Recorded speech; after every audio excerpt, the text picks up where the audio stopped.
Dude, the increment is finally in. What are you planning to do with the extra money?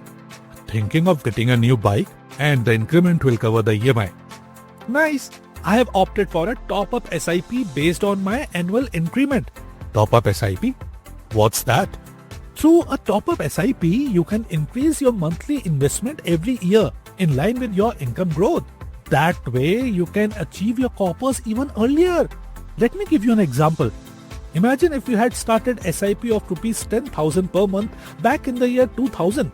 By 2025, your estimated corpus would be around 1.87 crore rupees.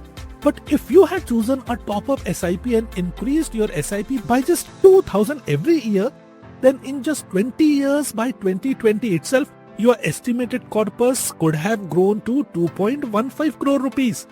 That means you could have achieved more returns in less time compared to a regular SIP.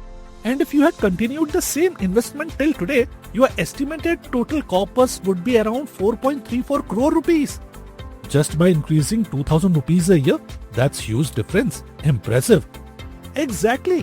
When our salary upgrades every year, shouldn't our investments upgrade too? You have got a point, man.